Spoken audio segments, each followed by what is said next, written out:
sou a Gláucia Bragion, nutricionista, e eu estou aqui no canal Conexão Mara para conversar sobre os alimentos. O tema da nossa conversa de hoje é alimento, vilão e mocinho. Uma das coisas mais frequentes que eu tenho notado ultimamente é a divulgação de informações sobre os alimentos chamados de superalimentos. Não param de surgir estudos e mais estudos sobre alimentos, com poderes fantásticos, sobre diversos aspectos da saúde. Em contrapartida, a cada dia, um mesmo número de alimentos tem sido enquadrados na categoria de vilão, de perigoso, ou até mesmo levando a pecha de veneno. Aí vem a pergunta: será que essa é a melhor forma de lidar com os alimentos? Bem, a ciência da nutrição é bastante complexa e ao longo dos anos vem nos revelando que novos compostos que surgem estão presentes nos alimentos e que têm alguma função específica em benefício da saúde humana. Ou que também esses compostos são capazes de melhorar a função orgânica e até mesmo de prevenir algumas doenças. E isso é fato. E também vemos, a cada dia, novos compostos que são encontrados que podem ser considerados deletérios ou perigosos. Mas daí, rotular um alimento de vilão ou de mocinho só porque contém em sua composição alguma quantidade X de cada um desses compostos não pode ser de maneira nenhuma adequado na maioria dos casos. Isso porque para que um composto qualquer tenha ação orgânica ou biológica, sobre o corpo humano especificamente, é preciso que se defina a quantidade necessária desse composto, a frequência do seu consumo, a chamada biodisponibilidade desse composto, que é aquela capacidade que o nosso corpo tem de aproveitar aquilo que é ingerido, né, de realmente colocar para dentro e metabolizar.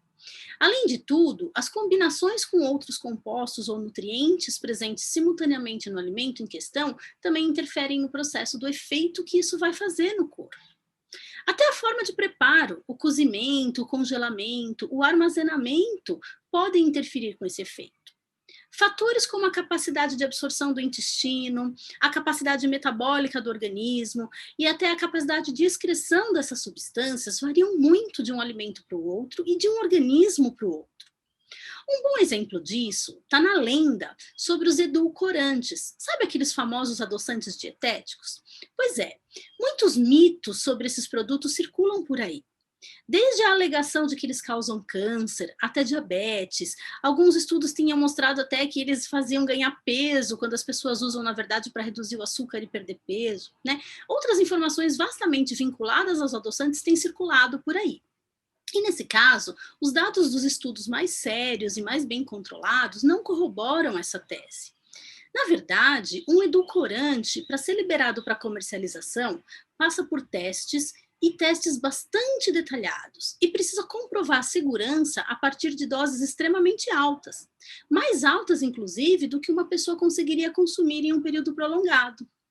Então, os níveis de segurança para consumo são definidos às vezes em 1.000 até 10.000 vezes maiores do que as recomendadas doses pelos fabricantes que vem escrito no rótulo. Por esse motivo, o risco do efeito tóxico com o consumo regular é praticamente nulo. Por outro lado, algumas pessoas acreditam que os alimentos in natura, frescos, sem nenhum processamento ou preparados em casa sempre serão mais seguros que os industrializados. Será?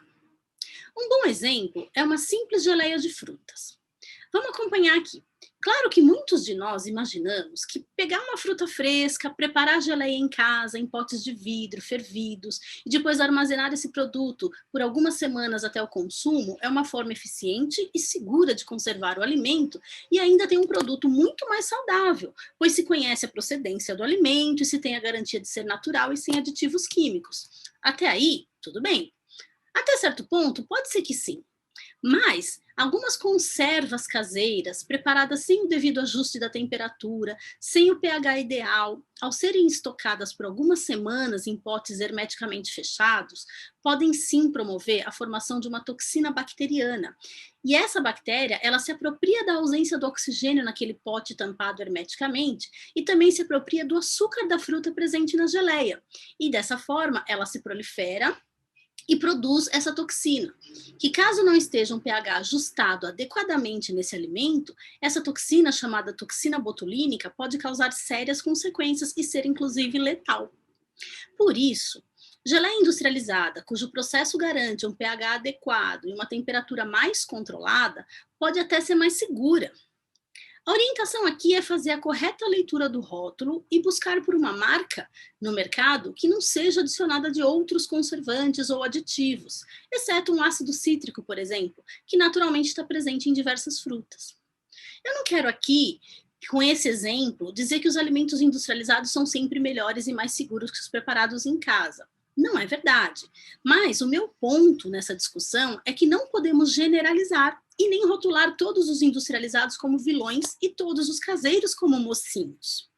É preciso ponderação. Assim como um alimento tido como saudável por sua composição, se consumido em excesso, também pode trazer prejuízo. Quer ver um exemplo? O chá verde. O chá verde é um alimento tido como superalimento, tido como saudável e que possui, de fato, inúmeras qualidades, como ser efeito antidiurético, antioxidante, auxiliar no processo de emagrecimento, entre outras funções. E se consumido em excesso, por outro lado, pode prejudicar a quantidade de ferro no organismo. E a longo prazo, pode até estar associado a quadros de anemia. Imagine só. Você inclui algumas xícaras de chá verde por dia, pensando em ter resultados positivos para a saúde e tem como consequência a longo prazo um prejuízo como uma anemia. Não é legal, né? Um exemplo contrário já são as gorduras. Muita gente busca reduzir ao máximo as gorduras da dieta, da alimentação diária, acreditando que além das dietas causarem ganho de peso, essas gorduras podem ser associadas a doenças cardiovasculares. Então, as pessoas acabam por restringir ou até em algumas situações excluir fontes de gordura da rotina diária. Mas veja só, algumas vitaminas, como a vitamina A, D, E e K, são as chamadas vitaminas lipossolúveis, ou seja, que são solúveis em gordura, são fundamentais para a saúde e para a manutenção do funcionamento do organismo. Elas estão presentes nos alimentos que são os mesmos fontes daquelas gorduras que as pessoas costumam restringir, e só serão bem absorvidas pelo corpo na presença dessas gorduras. Então, essas restrições severas do consumo de gordura pode sim levar a deficiências de vitaminas que são fundamentais para a saúde. Você deve estar se perguntando, peraí, onde na verdade eu quero chegar com esses exemplos todos, prós ou contra alguns alimentos? Na verdade, eu quero chegar no equilíbrio. Isso mesmo, equilíbrio.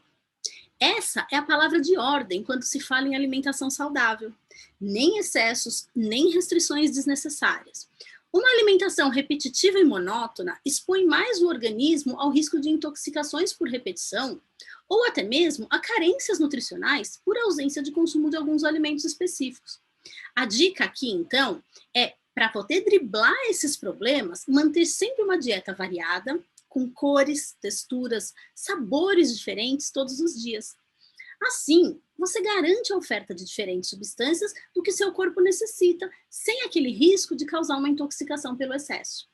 Procure escolher os alimentos que estão na safra, que em geral estão mais baratos e mais saborosos.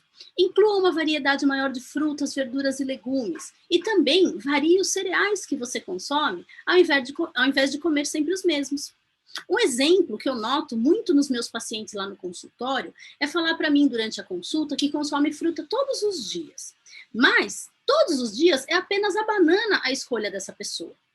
Quando o ideal seria comer banana um dia, maçã no outro, laranja no outro e assim sucessivamente. Isso pode ser também replicado em todos os grupos de alimentos. Lembre-se que a restrição severa, assim como repetições persistentes, não são a melhor ideia. A busca pela saúde requer equilíbrio e variação.